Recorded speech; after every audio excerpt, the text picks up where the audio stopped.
Hey, what's up, everybody, and welcome back to another episode of Fitness Goal Friday. I'm super stoked that you guys are here with me today. Today, we're going to talk about a subject that I'm super passionate about and something that's super practical, like something that you should be taking notes on, because I'm going to have like 5 bullet points that I really want you to write down and to remember, because this is something that I coach in my program. Like, this is literally what you would pay me to do for you.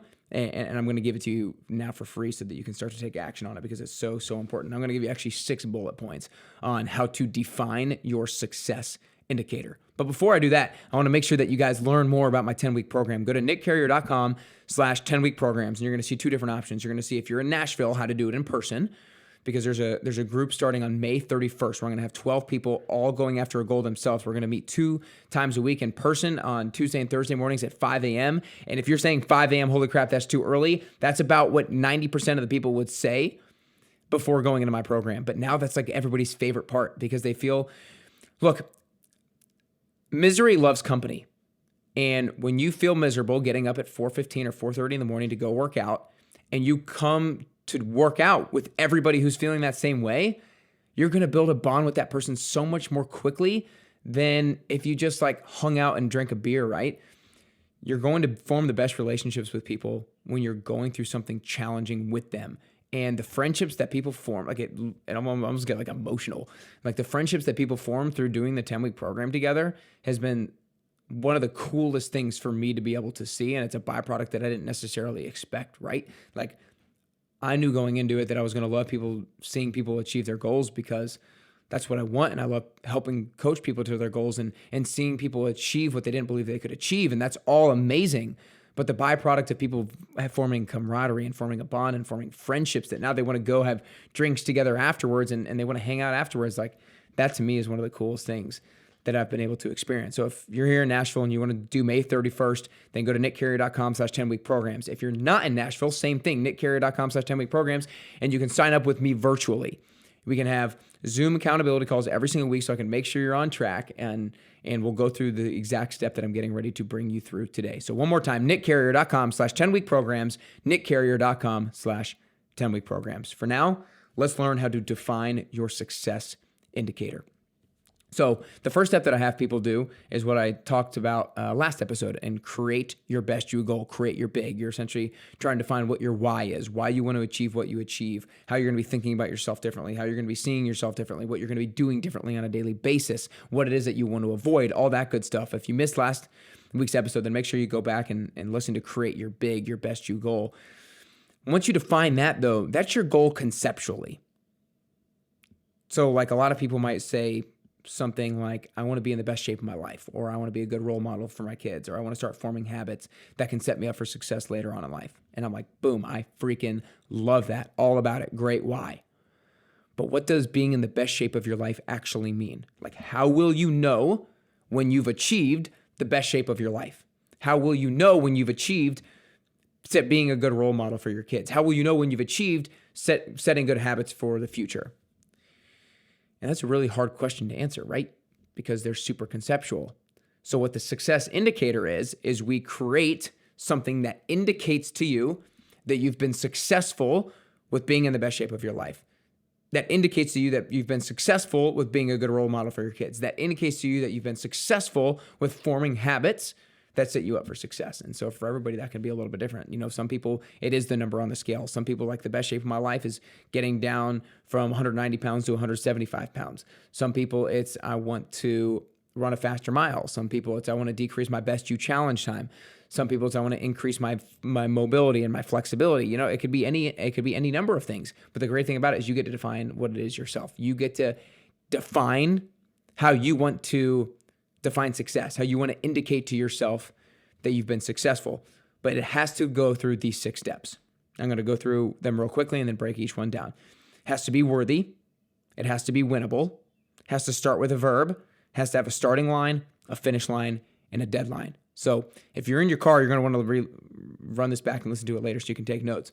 But if you're sitting down somewhere and you have access to a pen and pencil, you have access to the notes section on your phone, write those down. Again, I'm going to break them down here real quick. So I'm going to use losing weight, like dropping from 190 to 175 pounds as the example for you guys.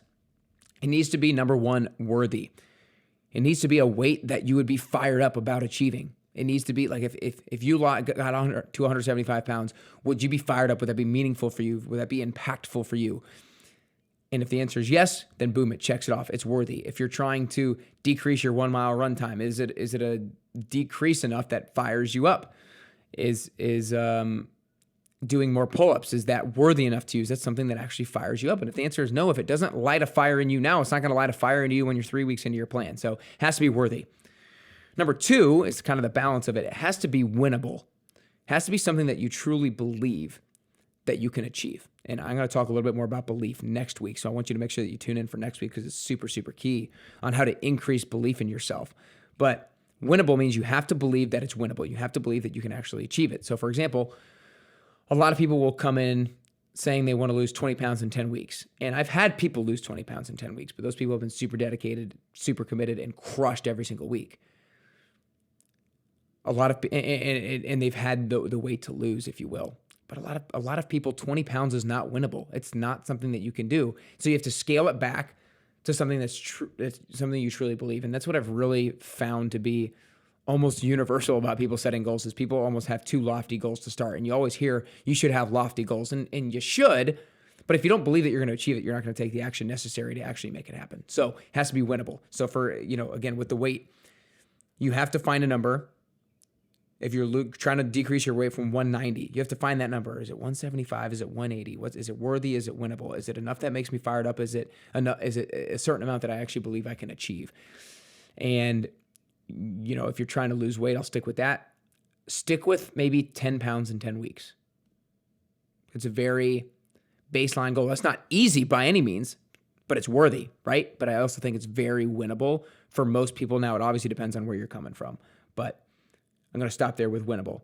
Number three is it has to start with a verb because a verb sparks action. So again, if it's going to be weight, it's decrease my weight from 190 to 175 pounds by a specific date. And that brings me to 4, 5, and 6. It has to have a starting line, a finish line, and a deadline. You have to know where you currently stand. You have to know where you want to finish, and you have to have a deadline in order to build out your strategy appropriately. So for example, I'm doing a 1 mile run goal right now. I said I want to run a faster mile. I had to know where I currently stood with my current run time, and that's where I ran it, and I did exactly a 5:04.81, so 5 minutes, 4 seconds, 81 milliseconds. So that was my starting line.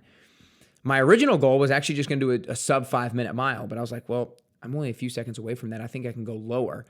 And that's when we had the conversation with my running coach, and he said, I think 450 would be good. And I was like, but 445 just sounds a whole lot better. And the conversation there is 450 would have been probably worthy for me, but 445 was a whole lot more worthy. That was going to fire me up a whole lot more. And as long as my coach still thought it was winnable, then I was in. So it was worthy, it was winnable. I knew where I started. We set that finish line because the finish line drives your strategy, because my running paces are very specific to my run goal. Like I'm running my laps, my 200, 300, 400 meter, 500 meter, 600 meter, 800 meter runs very specifically to the pace that I would want to run my goal time in. And so, for example, if you want to lose 20 pounds in 20 weeks, that strategy is going to look a whole lot different than 20 pounds in a year, right? And so starting line, finish line, deadline is huge when creating your strategy, because it's going to manipulate the strategy. And the deadline is super huge because of the strategy, and it's super huge because it drives urgency. I'm 2.5 weeks from when I'm currently filming this. I'm 2.5 weeks away from running my mile, and I have a whole lot of urgency that I have got to keep going, that I've got to keep pushing. And that urgency drives my motivation, and it drives the action that I take. So just to break it down one more time, define your success indicator with 6 things. Write these things down, apply it now, because it's so key. It has to be worthy, has to be a number that's meaningful to you. It has to be winnable, it has to be a number that you feel like you truly believe that you can achieve. It has to have a verb, spark action. It has to have a starting line. You have to know where you currently stand. It has to have a finish line in order to help drive strategy, and it has to have a deadline to help create a sense of urgency for yourself. So I hope you guys start to apply this today. I hope you define your success indicator, because this can be super important to getting you closer to your goal and getting you closer and closer to your best you.